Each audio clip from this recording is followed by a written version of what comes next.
Hello everyone, welcome back a new video. Army Agniveer भर्ती के ऊपर हम बात करने वाले हैं। भर्ती के अंदर बड़ा बदलाव परमानेंट है, अपडेट है, क्या कुछ है, सब कुछ बात करेंगे, एक एक चीज को क्लियर करेंगे।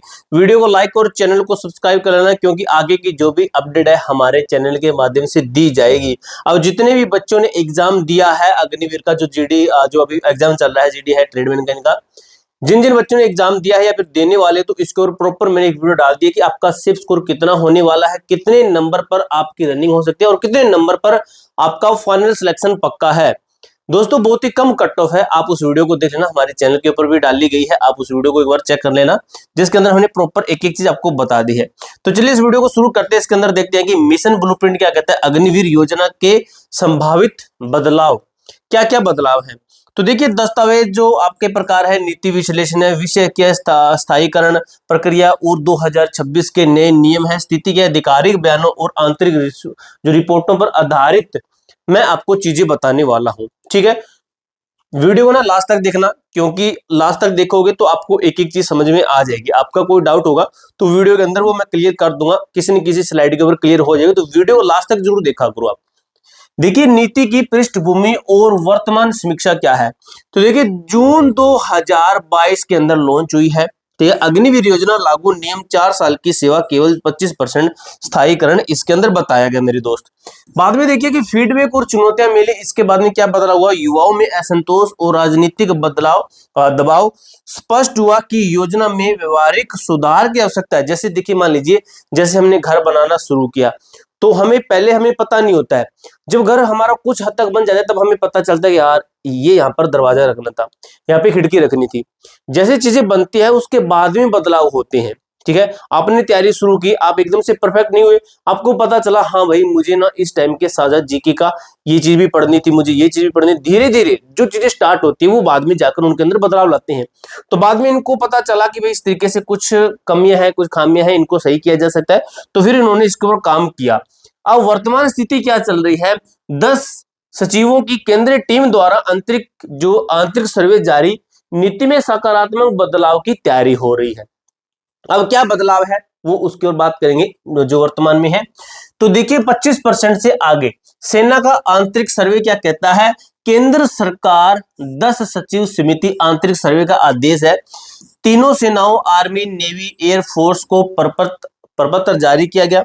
वायुसेना प्रमुख आईएएफ चीफ का स्पष्ट बयान, जिसके अंदर बोला, हमसे पूछा गया कि क्या हम 25% से अधिक यानी कि 50%, 60% अग्निवीरों को स्थायी रखने में सक्षम है। हमने इसके लिए हाँ में उत्तर दिया है। यानी कि आपके लिए अच्छी खबर यहां पर ये बनती है, आगे चलकर आप 50%, 60% परमानेंट होने वाले हैं मेरे भाई। ठीक है, और जो बाकी के बच्चे हैं उनको स्टेट के अंदर जो पक्की है, यानी कि जो अगर आपकी एज है अग्निवीर के अंदर जाने की, तो मेरे भाई आप सरकारी नौकरी के 99% पात्र हैं। 99% आपकी नौकरी पक्की समझ लो एक बार अग्निवीर बनने पर। ठीक है, तो देखिए निष्कर्ष है, आर्मी और नेवी की रिपोर्ट के बाद स्थायीकरण का प्रतिशत आधिकारिक रूप से बढ़ाया जाना तय माना जा रहा है। अब यहाँ पर ये आपके लिए अच्छी खबर ही मैं कह सकता हूँ, बहुत अच्छी खबर, गुड न्यूज ये कह सकता हूँ कि आपको ज्यादा संख्या में यानी कि इससे डबल संख्या के अंदर कहा गया कि परमानेंट करने की कोशिश करेंगे। ठीक है, अग्निवीर योजना 2022 बनाम संभावित बदलाव, पहले क्या था अब क्या है। तो पहले मूल योजना 2022 और संभावित नए नियम, तो पहले था 25% यानी कि 25% परमानेंट, ठीक है, स्थायीकरण सेवा जो कोटा था आपका। तो अभी आपका ये चल रहा है 50% से लेकर 70% तक, सुनने में है कि आपका 50% तो प्लस है आपका।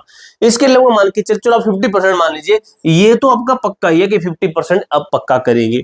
निर्णय का आधार क्या है, सेना की आवश्यकता पहले थी, लेकिन अब क्या कि सेंट्रल बोर्ड द्वारा गहन मूल्यांकन, ठीक है, सेंट्रल बोर्ड द्वारा बताया गया है।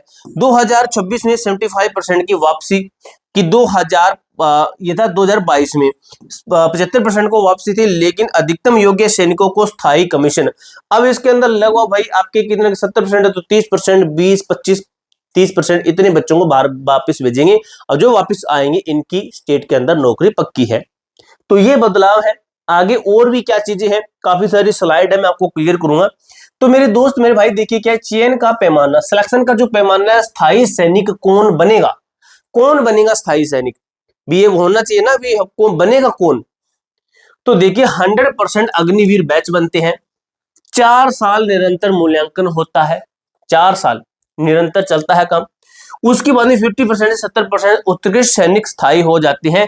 अब यहाँ पर भी काफी सारे संख्या में सैनिक होते हैं, धीरे धीरे ये कम हो जाते हैं, और यहाँ पर जो परमानेंट होते हैं ये और भी कम हो जाते हैं, ठीक है। लेकिन अभी देखिए, स्थायीकरण कोई जन्मसिद्ध अधिकार नहीं है। 4 साल बाद घर किसे भेजा जाएगा और किसे सेना में रखा जाएगा, यह पूरी तरह से एक सख्त चयन प्रक्रिया और व्यक्तिगत प्रदर्शन पर निर्भर करता है।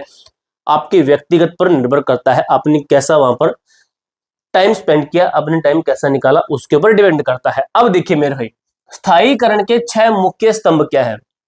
फर्स्ट पॉइंट पे देखते हैं, प्रदर्शन, परफॉर्मेंस देखी जाती है कि आपकी क्या क्या चीजें वहां पर देखी जाएगी। अगर इन चीजों के ऊपर काम करते हैं तो आपका परमानेंट होना तय है 100%। आपकी परफॉर्मेंस देखी जाती है, ड्यूटी के दौरान समग्र कार्य क्षमता आपकी कितनी है, ठीक है। आपको तकनीकी ज्ञान, टेक एंड टीम वर्क है, आपको कितना ज्ञान है, कितना एक्सपीरियंस है।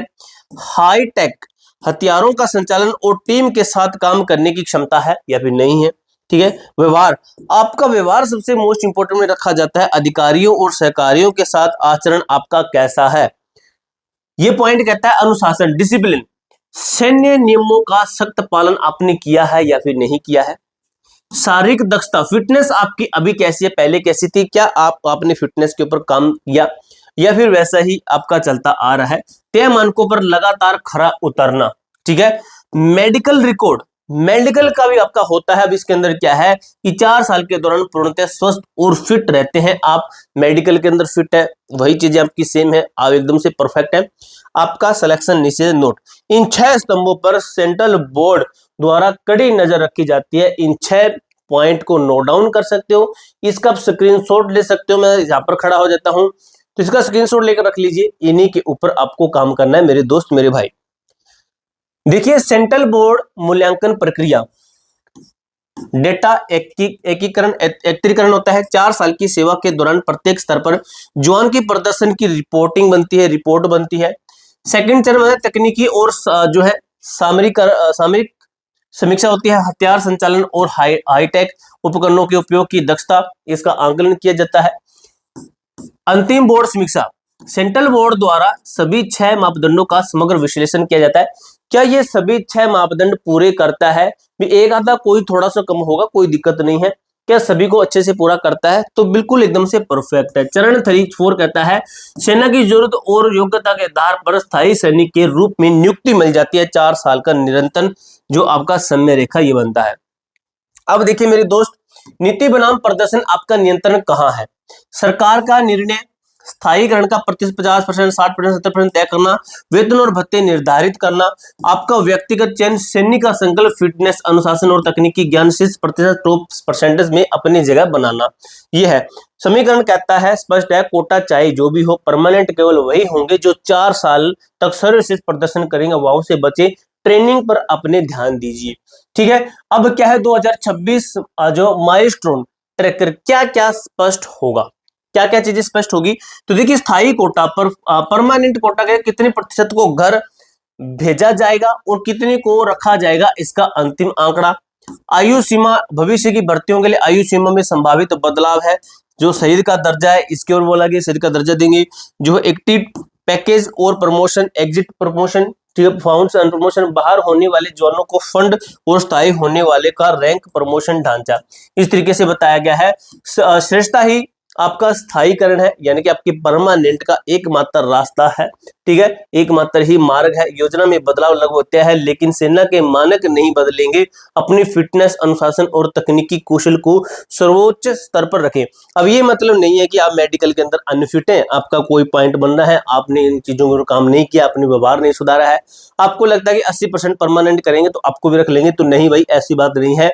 आपको अपने इन 6 पार्ट पर काम करना ही पड़ेगा, तब जाकर आप आगे परमानेंट हो सकते हैं। पूरी जानकारी मैंने अच्छे तरीके से क्लियर कर दी है।